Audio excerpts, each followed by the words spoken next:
선제골을 넣은 김민재도 돌파력을 갖춘 황희찬도 베트남전의 주인공은 아니었습니다. 한국 관중들과 베트남 선수들은 이강인 선수가 있어 행복했고 그의 움직임 하나하나에 경악을 금치 못했습니다.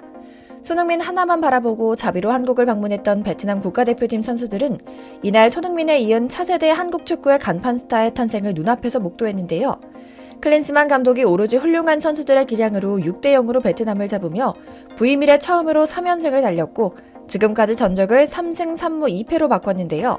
물론 베트남전은 한국 26위, 베트남 96위라는 압도적인 피파 랭킹 차이를 통해서도 필승 압승을 예상했지만 생각보다 훨씬 더 매서운 바람이 불었죠.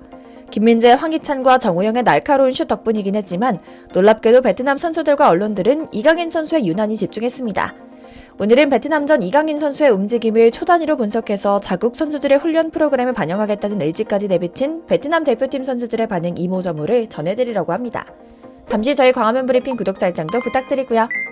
드리블을 발등으로 툭툭 치지 않고 저렇게 드리블을 하는 선수는 처음 본다. 우리는 우물안 개구리였다. 그동안 너무 오만했고 실력의 차이를 실감한다. 이강인이 슈팅을 하기 전에 보여준 드리블 기술에 베트남 현지 매체는 충격에 빠진 상황입니다. 베트남 현지 매체들은 동남아의 왕자를 다투는 베트남과 태국이 축구 기술에서만큼은 이미 한국을 앞선다고 자부했지만 이번 경기로 베트남은 여전히 한참 모자라는 실력을 갖췄을 뿐이라는 것만 확인했다고 고백하는데요. 특히 이강인이 슛할 때의 드리블 기술은 베트남 선수들 단 한 명도 갖추지 못한 수준이라고 보도하며 정말 그 정도라고 싶은 우리 국민들의 호기심을 자아냈는데요. 베트남 현지 매체들 대부분은 경기 전에 이미 한국과의 경기에서 패배를 예상하긴 했지만 수비 축구에 자신이 있는 베트남이 호락호락하지만은 않을 것이라고 전망했습니다. 하지만 경기 시작 후 불과 5분 만에 김민재 헤더골이 터지면서 베트남은 한순간에 당황하기 시작했는데요. 첫 번째 골 이후 베트남은 월등한 기량 차이가 느껴질 정도로 실력에서 너무나 현격한 격차가 벌어지는 한국의 대표팀의 축구 실력에 완전히 또 금세 전의를 상실한 모습을 보여줬습니다. 특히 이강인과 손흥민이 볼을 잡고 곳곳에 배급할 때면 한순간에 모든 선수가 우르르 몰려들어 이 두 선수를 막는 데 급급한 모습을 연출해 어찌 보면 애처롭기까지 했는데요. 사실 우리에겐 너무나 익숙한 이강인의 드리블이 이 선수들에게는 센세이셔널했던 것 같습니다. 동양인이 이런 기술이 가능하다는 것을 처음 알았다고 평가할 정도였으니까요. 득점 장면 역시 이들에겐 충격과 공포였던 것 같습니다. 베트남 대표팀 선수들은 경기 중에도 마치 관중이 된 것처럼 입을 떡하니 벌리고 이강인의 플레이를 보고만 있었다고 하는데요. 여러분의 이해를 돕기 위해 패스 장면부터 설명해 드릴게요. 후반 24분경 교체되어 들어간 좌측 풀백 김진수가 상대 왼쪽 빈 공간 쪽으로 공간 패스를 넣어줍니다. 조규성과 교체되어 들어간 황의조가 이 공을 베트남 진영 좌측에서 잡아내자 베트남 수비 2명이 따라붙어 골문 쪽으로 전진하지 못하도록 현격 수비를 펼칩니다. 황의조는 등을 지고 있다가 빠른 속도로 방향 전환을 한 뒤 상대 수비수 다리 사이로 공을 빼내고 또 베트남 수비수가 태클로 황의조의 전진을 저지하려 하지만 이것마저 드리블을 통해 제쳐냅니다. 이때 페널티 박스 바로 바깥쪽에 있는 손흥민은 황의조에게 손을 흔들며 패스를 달라고 신호를 보냈는데요. 이때 손흥민과 이강인 선수는 완전히 노마크 지점에 있었습니다. 이어 황의조가 골문으로 접근하자 당황한 베트남 수비수는 황의조의 슛을 막기 위해 빠르게 다가와 스크린을 서는데요. 황의조는 슛을 하는 것처럼 하면서 손흥민에게 강한 땅볼을 내줍니다. 이때 공이 약간 왼쪽으로 빠지는데 골키퍼가 황의조의 슈팅을 막으려고 왼쪽으로 치우쳐 서 있기 때문에 손흥민은 이 짧은 순간 왼발 슈팅이 아니라 오른발로 슈팅하려고 공을 오른쪽으로 돌려놓습니다. 어찌 보면 자연스러운 티키타카 플레이일 수 있습니다. 여느 패스 플레이와 다르지 않다고 느낄 수 있는 지점이거든요. 하지만 이 장면을 지켜본 몇몇 축구 전문가들은 정지 화면으로 상황을 끊어서 보면 손흥민과 이강인의 드리블과 호흡이 얼마나 대단한지 알 수 있다. 손흥민이 돌아섰을 때 베트남 수비수 한 명이 뒤에서 손흥민에게 달려들어 공을 빼앗으려 하지만 손흥민이 공을 길게 치지 않고 짧게 툭 건드려 놓고 슛을 하려고 했기 때문에 베트남 수비수는 공이 길게 올 줄 알고 예측해 수비를 했으나 자신이 예상한 것보다 손흥민이 공을 짧게 쳐서 그냥 지나치고 만다. 이런 모습에 대해 몇몇 팬들은 베트남 수비수가 헛발질을 했다고 말하지만 사실이 아니다. 손흥민의 드리블이 생각보다 아주 짧았던 것이다. 그리고 이강인이 영리하게 자리를 잘 잡았다라고 분석하며 감탄을 자아냈죠.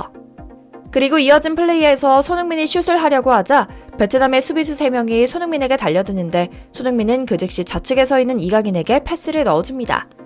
이강인의 공을 받은 뒤 왼쪽으로 한 번 치고 바로 오른쪽으로 턴을 하는데 수비를 하려는 베트남 수비수가 완전히 역동작에 걸립니다. 우리의 90년대 시절 브라질이나 구라파 축구 선수들에게 매번 당할 때마다 원통함을 느끼던 장면이었는데요. 이 장면을 접한 축구 전문가들은 이 장면도 별것 아닌 듯 하지만 이강인의 드리블을 잘 살펴보면 공을 툭툭 치고 나가는 게 아니라 발목에 힘을 빼고 발등으로 공을 살살 밀면서 간다는 것을 알 수 있다.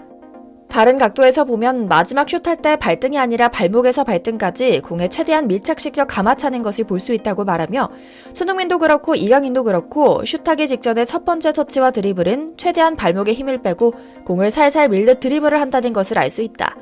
베트남 선수들은 가까이서 보고 완전한 클래스의 차이를 느꼈을 것이다 라고 분석적으로 평했죠.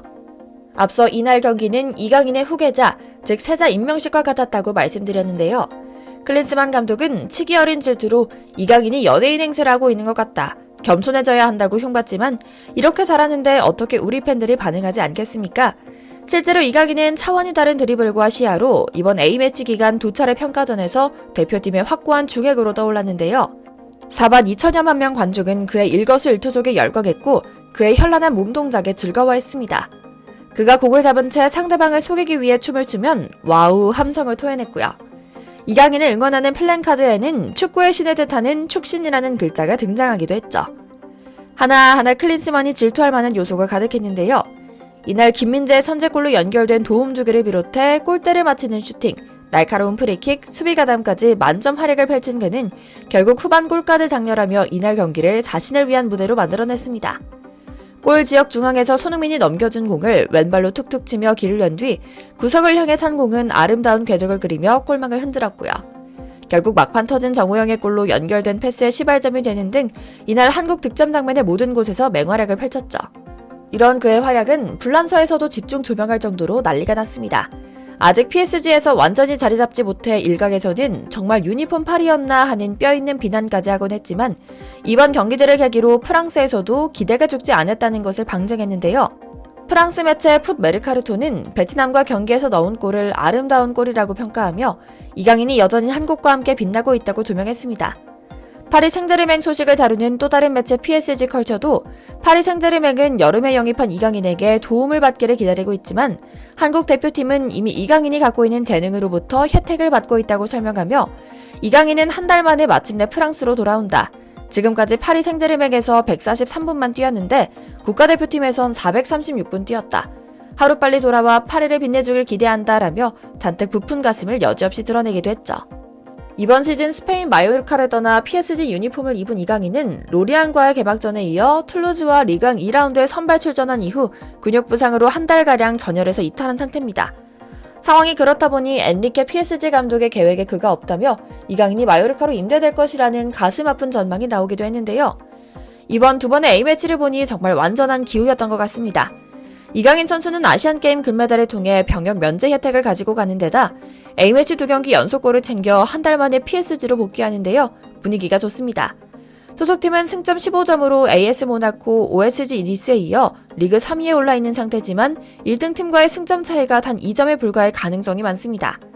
가장 가까운 경기는 22일 홈구장에서 스트라스부르와의 경기가 예정돼 있는데요.